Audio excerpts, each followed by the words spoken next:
really incredible is to think that statues were moved kilometers out of the quarry. For centuries, the lonely figures of Easter Island stood in silence, faces locked toward the horizon, their purpose long forgotten.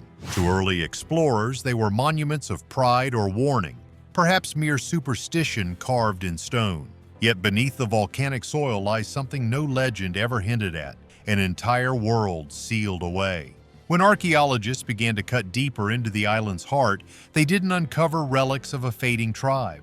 They uncovered evidence of a design so advanced and a burial so deliberate that it defied everything known about ancient Pacific cultures. Those heads were only the visible fraction of a secret the island had guarded for centuries. Easter Island, and you look at the sites there, the statues, the megalithic walls, you realize they're much older than what history tells us. When scientists began digging beneath the island's famous stone heads, and the truth hidden below them would force historians to question how much of our own past has already been buried, just out of sight. But before we can understand what they found, we must first ask the question no one thought to ask. Why were the giants hidden at all? The story begins with a dig that almost never happened. In the mid-20th century, while documenting erosion around one of Easter Island's statues, a team noticed something strange. The earth around the necks was unnaturally compact, as if packed by deliberate hands, not time. When they cleared away the first layer of soil, the illusion shattered. What the world had long called heads were in fact towering, full-bodied colossi, sculpted with arms folded tight against the torso, covered in geometric engravings that no wind could have carved. Each inch of volcanic tuff still bore the marks of tools long vanished, and yet the lines were perfect, deliberate. Some of these buried figures stretched nearly 10 meters tall, their torsos descending into chambers of hardened clay as though planted into the island itself. It wasn't nature that buried them, it was intention. The discovery rewrote centuries of assumption. These giants hadn't been half-finished nor toppled by disaster. They had been entombed, preserved under layers of ash and time, as if the people who made them wanted them to survive whatever came next. The orientation of each statue only deepened the mystery. They did not face the sea, as legend insisted, but turned inward toward ancient settlements hidden beyond the hills, protectors watching over their own. Fragments of obsidian chisels and unfinished carvings still lay around their bases, frozen mid-craft as though the sculptors had vanished overnight. Who ordered their burial? Was it ritual, fear, or an act of memory to preserve something greater than stone itself? One thing was clear: the island was not finished telling its story, and the next clue would come from something far stranger than rock or soil, a color that refused to fade. While excavating around the buried figures, researchers noticed traces of crimson dust clinging to the stone, tiny flecks that shouldn't have survived centuries of rain. At first, they dismissed it as mineral stain from the island's volcanic soil, but deeper samples told another story. Beneath the compacted ground lay sealed cavities, their interiors lined with smooth basalt and filled with a fine red powder. When analyzed under microscopy, the pigment revealed a deliberate blend of hematite and magnetite, iron-rich compounds ground so precisely they could only have been created through controlled heat and chemistry. This wasn't random color, it was technology. The deposits were ancient, yet their preservation suggested ongoing use long after the island's forests were gone. That discovery overturned the old myth of societal collapse. Whoever left these pigment vaults was not a people in decline, but a culture still organized, still practicing ritual, still guarding knowledge. In Polynesian cosmology, red is the color of power, divinity, and life. To cover the statues, the body, or sacred offerings in that hue was to bridge mortal and divine realms. If so, then these pigment caches were more than resource. They were repositories of spiritual energy, safeguarded beneath stone until the right hands might find them again.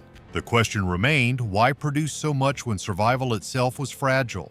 What demanded such devotion to a color long after their world had changed? To answer that, archaeologists had to look beneath the very platforms the statues stood upon, into the darkness no one had dared to breach. When the team finally drilled beneath one of the great platforms, they expected solid basalt, the kind that holds centuries of weight. Instead, the ground rang hollow. Beneath the bedrock was a sealed cavity, its entrance disguised beneath a slab so perfectly set that even a single grain of sand could not have slipped through. Breaking into it felt like trespassing on time itself. Torchlight spilled into a space of crafted precision. Walls of fitted stone blocks stacked without mortar. Surfaces polished smooth as glass. Every joint locked tight as though built by engineers who understood the Earth's pulse. Inside lay the unmistakable remains of ritual. Skeletal forms curled in repose, obsidian tools arranged beside them, ornaments made from shells that could only have come from islands thousands of miles away. These were not ordinary graves. They were vaults for the few whose roles shaped the island's soul, leaders, artisans, vision keepers whose lives were preserved in architecture and pigment. Along the walls, faint streaks of the same sacred red glimmered beneath the dust, painted in spirals and handprints, linking the chambers to the pigment pits above. Whatever was buried here, it was not just the body. It was the memory of an entire order sealed to outlast catastrophe.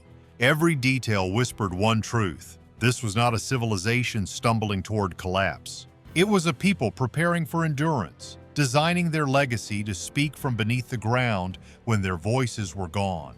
But if these hidden tombs existed beneath the giants, then what secrets still slept within the statues themselves? The answer would emerge from the most human detail of all, the eyes. For decades, the Moai seemed blind. Stone faces with no expression, silent against the wind. But fragments unearthed near their bases revealed something that changed that image forever. Hidden among shards of coral and volcanic debris were small, perfectly carved discs, white as bone, edged with precision cuts. They weren't ornaments, they were eyes. Each disc fit seamlessly into the sockets of specific statues, proving that the Moai were never meant to stare emptily across the island. They were built to see. When reconstructed, the eyes combined milky coral with obsidian pupils, materials chosen for contrast, reflection, and light. At sunrise, the obsidian glowed red. At dusk, it darkened like cooling embers. To the people who built them, these eyes weren't decoration, they were ignition.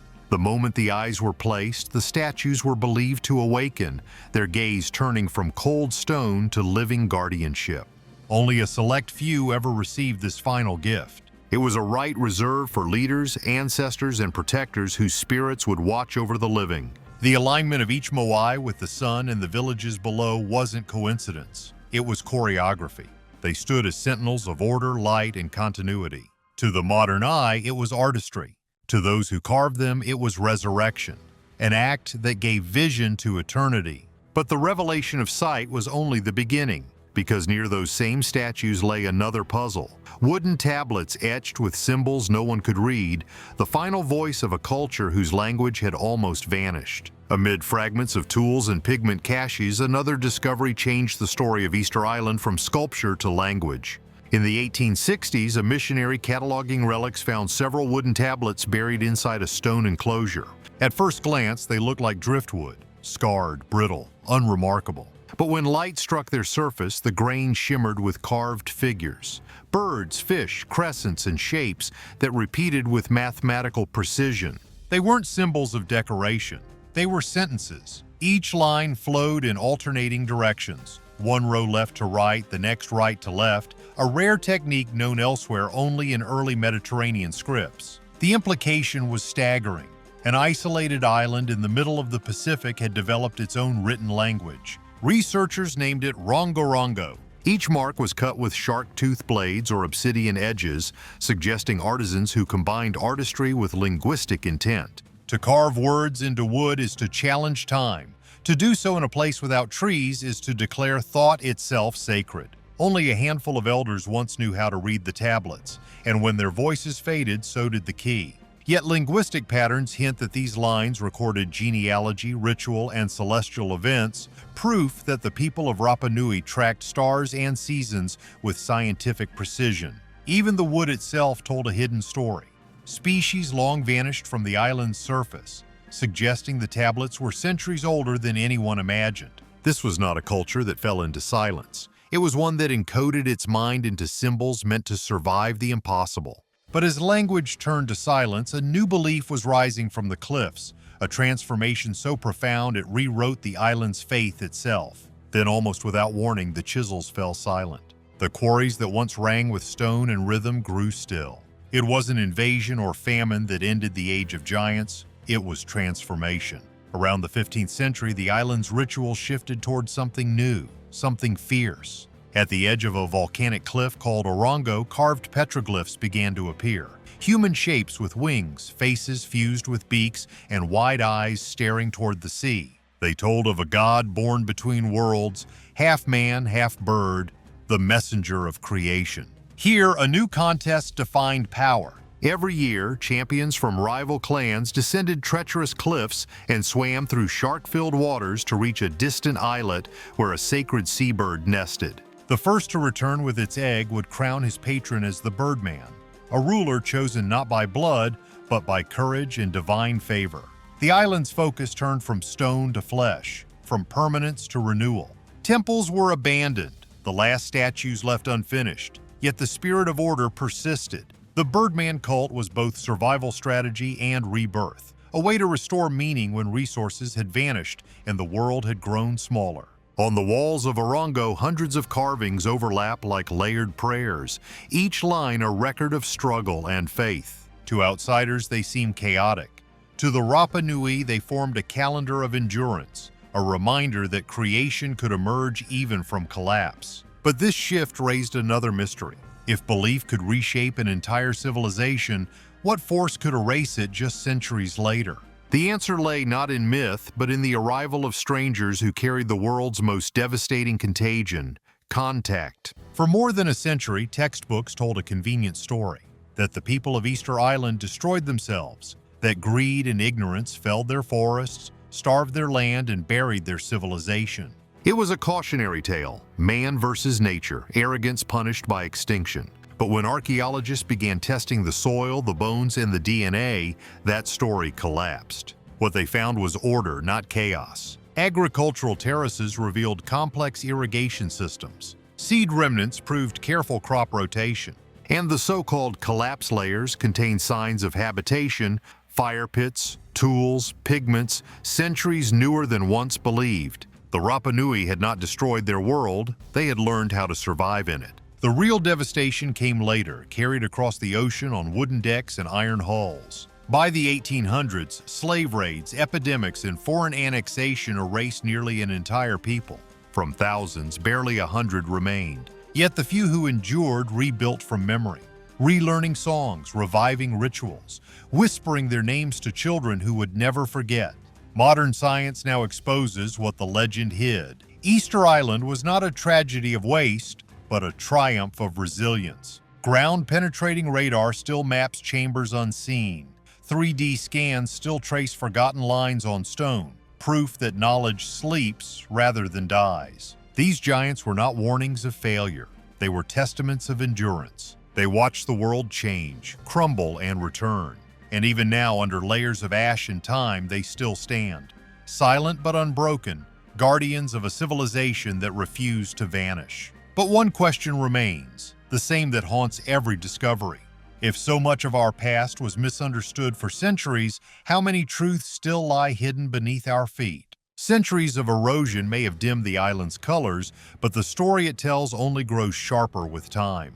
Beneath every statue lies evidence of intention, design meant to outlast memory. What once seemed a tale of isolation now reveals connection.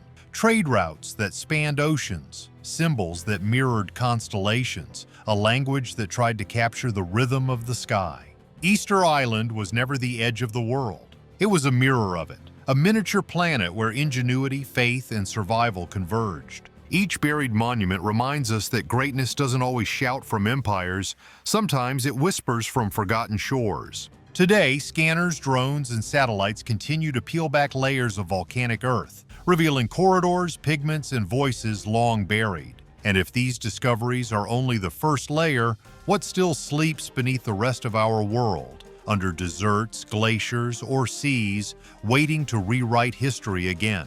This is not just archaeology, it's remembrance, a conversation between the living and the silent. And as long as those giants keep their watch, the question endures. What else have we forgotten to see? If this story moved you, remember to subscribe to Archeon, where the past is never finished, only waiting to be rediscovered. Share your thoughts below and stay curious, because every mystery begins with the will to look deeper. The buried Moai are not alone. Across the planet, other stones whisper the same language, patterns carved by hands, separated by oceans, yet guided by identical intuition. In the hills of Anatolia, Göbekli Tepe sleeps beneath 12,000 years of dust, its pillars etched with animals that never roamed those plains. In the Peruvian desert, the Nazca lines stretch across miles of sand, visible only from the sky. Messages meant for watchers who never arrive. And on a windblown plateau in England, Stonehenge aligns with the solstice sun, just as the Moai align with the rising light of Rapa Nui. Different worlds, different epochs, the same obsession to build monuments that outlive memory. Maybe these scattered echoes aren't coincidences at all, but fragments of a conversation carried across time, humanity speaking to itself through stone. If the earth keeps burying our greatest stories, perhaps it's not to hide them, but to preserve them until we're ready to understand. For centuries, time was the enemy of memory. Wind erased carvings, salt devoured stone, and knowledge vanished faster than it could be written. But the new archaeologists wield light instead of shovels. From orbit, satellites trace magnetic signatures that reveal buried foundations invisible to the human eye. Ground-penetrating radar maps chambers sealed for millennia without disturbing a single grain of soil. Lighter lasers sweep through jungle canopies, exposing lost cities where explorers once saw only forest. In laboratories, DNA fragments from bones and pollen are decoded, rewriting migration maps and timelines thought unshakable. Every discovery now happens twice, first in the ground and again in the data. And Easter Island, once a symbol of isolation, has become a blueprint for how technology can resurrect forgotten worlds. Each scan of the island peels away another layer of misunderstanding, replacing myth with evidence, yet leaving the wonder intact. It turns out preservation was never just about saving stone. It was about protecting stories long enough for the future to find them. But if technology can recover voices from the past, what does it reveal about us and the kind of legacy we're building in return? Every generation leaves a trace, hoping someone, somewhere, will understand what it meant to exist. For the people of Rapa Nui, it was stone, a language of endurance. For us, it might be data, satellites, steel, and silence. Different tools, same desire, to be remembered beyond the noise. When we look at the buried statues, we aren't just seeing the past, we're seeing ourselves reflected through time. A civilization that rose in isolation, adapted through hardship, and found meaning in what it could build with its hands. They carved their prayers into rock. We carve ours into code. Both speak the same message. We were here. The Moai remind us that memory is an act of faith. They were not built for glory, but for continuity. A promise to the unborn that someone once cared enough to create. Even as forests fell and oceans shifted, they kept their watch, proving that identity can outlast circumstance. So, when we dig through history, we're not just uncovering what was buried, we're uncovering what it means to endure. But history doesn't end where we stop digging. The final discovery still lies ahead, in the soil we have yet to disturb and in the future we are already shaping. Centuries from now, the world we know will be dust. Our towers will crumble, our oceans will rise, and what remains of our cities will sleep beneath layers of sediment, just as the Moai once did. And when the archaeologists of some distant age uncover what we left behind, what story will they tell? Perhaps they'll find our satellites orbiting as silent monuments, our data fossilized in glass, our machines rusted into strange fossils of ambition. They'll see evidence of brilliance and blindness side by side, proof that we too tried to reach beyond ourselves. Maybe they'll wonder what drove us to build so much, so fast. Maybe they'll feel what we feel now, standing before a weathered statue in the Pacific. That same whisper of recognition, that same pulse of awe. Because the urge that built the Moai is still within us, the hunger to leave meaning carved into the bones of the earth. The island teaches us that every civilization is both fragile and eternal. Fragile in its moment, eternal in its memory. Each discovery we unearth is not a relic but a mirror, reminding us that the line between past and future is only the thin layer of soil we stand on. So as we look to the ruins of others, we're also gazing at the foundations of ourselves. The question is no longer what lies beneath Easter Island, but what will one day lie beneath us. If this story moved you, remember to subscribe to Archeon, where history is not a collection of ruins, but a map of everything we still have to discover. Until next time, keep seeking the echoes beneath the earth.